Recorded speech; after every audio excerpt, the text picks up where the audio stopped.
similar to but are not infringed upon by our device. And this is to ensure that the features are original to avoid any like costly legal costs, as we are still a new company, and to make sure that we have our investors' confidence. So the scope of this includes the US 636-483-4B1, which is a method for remotely monitoring multiple medical parameters in an integrated monitoring system. So it is similar to our device because it features real-time data transmission and wireless connection to central stations. But an important distinction that we found is that we include our RFID tracking, automated notifications, and departmental return protocols. So even though it uses real-time and wireless data, the way that it's applied is completely different. Next, there is the US 842-896B2, which is used for patient access to EMRs. And once again, this allows the device to interface with EMRs like Epic and allows for real-time updates with monitoring devices. However, our device isn't so much for um, like our device is more clinician focused, so it's not so much about like a patient access. So this device talks about one where the patients actually have access to their own data and they can see all of their results in real time. But ours is mostly for clinicians to have the data already integrated into the system. So the patients will not have any interaction with it other than collecting information. And also RFID and automation is not present in this existing patent. And finally, we have the US 107-408-45B2 mobile biometric monitoring by phones. This is used for collecting vitals through a mobile app, and it also shares data with healthcare professionals. The main distinction between this and our product is this focuses more on consumer mobile devices and not hospital grade monitors. And there's also no EMR integration or hospital workflow features, as it's more user based instead of clinician based.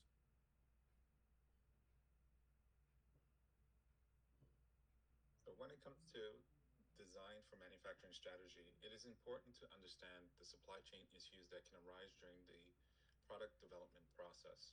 That's why when it came to strategic sourcing, we decided to locally source the PCB, sensors, and plugs. The RFID unit will be supplied by specialists in that respective field, leaving the device case to be produced by us in-house.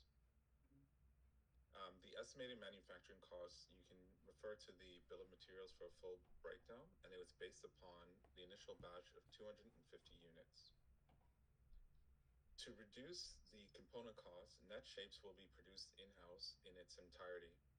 Initial batches will be constructed based on the modest estimate of 250 units in the first quarter, and production will expand according to demand. Component sourcing will be kept in Canada as much as possible to avoid extraneous costs. Individual components such as SpO2 sensors will be modular and installed in units in a made-to-fashion order. Next slide.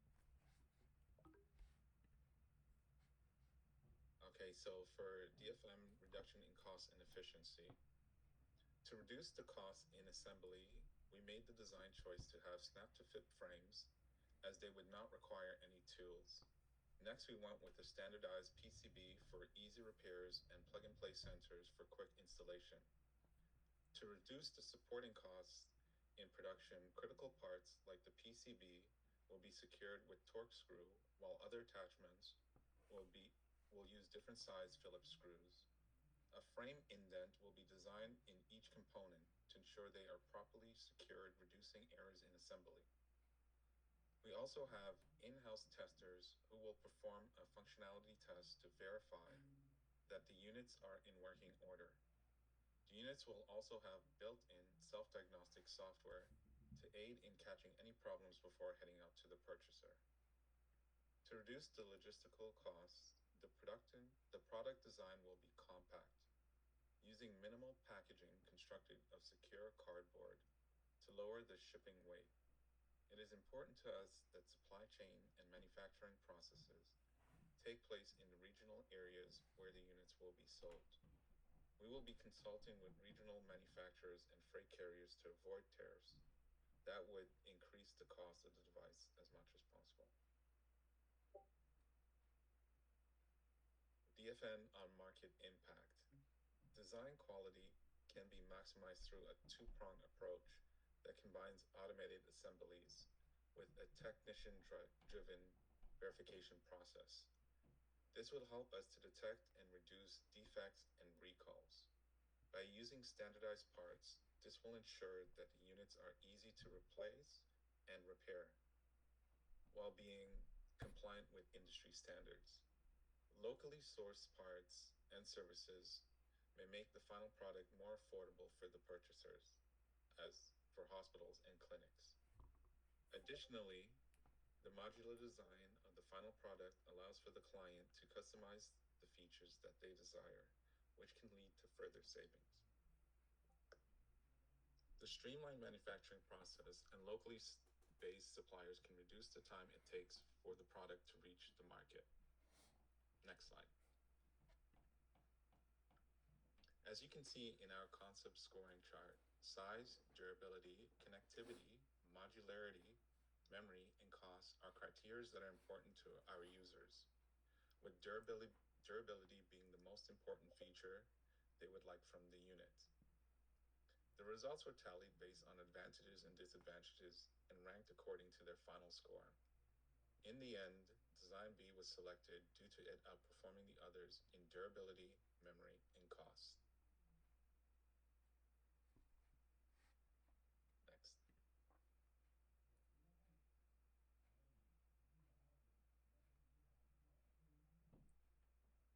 All right.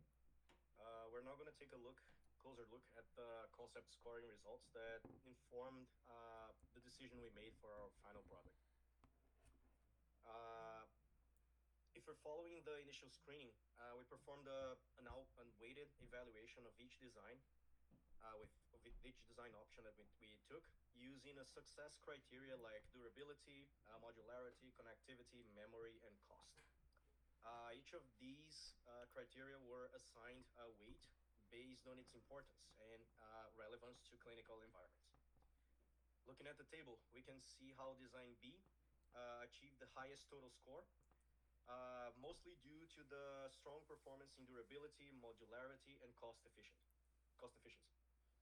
Design D, however, it followed closely behind with particularly high marks in connectivity, making it a strong secondary option for a design decision. This scoring process, it helped us validate the direction we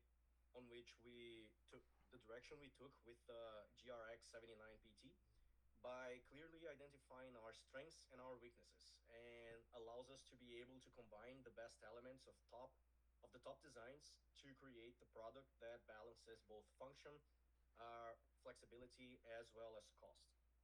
The takeaways we take from this final analysis is that it didn't emerge by chance. It's a result of a structured comparison and deliberate selection based on real world and healthcare environment performance, relevant healthcare environment performance factors. Can we go to the next slide? Now, what are our marketing and sales strategies? Moving on. Our goal is to position the GRX 79 PT as a clinical grade monitor that directly addresses the workflow inefficiencies in hospitals and clinics. So that's why we have allocated 1 million marketing budget divided quarterly, with a launch targeted for April 2025. This timing was designed like this because it aligns with hospital fiscal planning, and it also ensures better purchasing flexibility for our clients. We're also using a dual marketing approach, so business to business, B2B, targeting public health care providers, hospital TACs, and biomedical engineering departments. The other approach is the B2C, focusing on private clinics, This is a long-term care homes and educational institutions. We have also prioritized provinces like Ontario, Alberta, and British Columbia, which are regions where the highest EMR adoption, with the highest EMR adoption in Canada.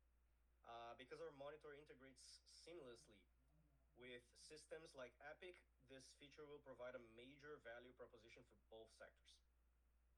To support a rapid distribution, we are intending to use both indirect models through major distributors and direct strategies, including a trained sales force and live demonstrations at expos. And finally, our pricing strategy is simple and it is comparative. Each unit is priced at $4,795 with volume discounts scaling from 10% to 20%, depending on the order size. Uh, this model, this tied model, not only encourages an early adoption, but it also builds momentum, allowing for bulk procurement. And moving to the final slide, which is the strategies, well, not the final slide, the next slide, final strategies. So we're going to wrap up with our sales plan and after sales strategies. Yeah. Our sales rollout, it emphasizes a relationship building and long-term value with some early distributor involvement and targeted outreach in higher EMR uh, use regions, as mentioned on the previous slide. We are also aiming to secure a strong first-year partnership, and these early adopters will help build brand credibility and provide essential feedback as we scale. We're also investing in a strong supporting infrastructure. Each GRX 79PT comes with a 10-year warranty and optional on-site installation by licensed technicians. That includes EMR integration and staff training with flexible scheduling to avoid department disruptions. Uh, that's it. I'll pass to Vino. Yeah. So I'll talk about the after sales support. So mainly, just a minute. So mainly, yeah. Mainly the after sales support will be providing warranty and services, and will be providing a 10-year warranty for any case of free replacement with serial number and PO number. You just can send the serial number and the PO number, and we'll be sending the repair and for parts through the partners distributors. The field service teams also will be deployed rapidly for any major issues or repairs, and also we'll be providing a self-start software, which we will be doing an easy setup by in-house staff. And also we'll be providing support infrastructures where customers will be where we will be providing customer service. We have a phone line which the customer can reach us from Monday to Friday 8 a.m. to 8 p.m. And we'll be also providing live chat support and website access where you can find troubleshooting strategies and other key details. Also, the the installation and training where licensed technicians will be deployed for any installation and EMR integration and staff training, and also custom scheduling will be maintained to minimize any workflow disruption during the installation or downtime. Also, data security and continuity will be providing a local backup for patient info and automatic upload for securing hospital servers, and which will be installed and maintained by Anaheim technicians. Also, we'll be providing different upgrade and referral perks where pre-purchase exchanges will be provided for customers for newer models, and also will be providing referral discounts for promoting the device to other networks. Thank you.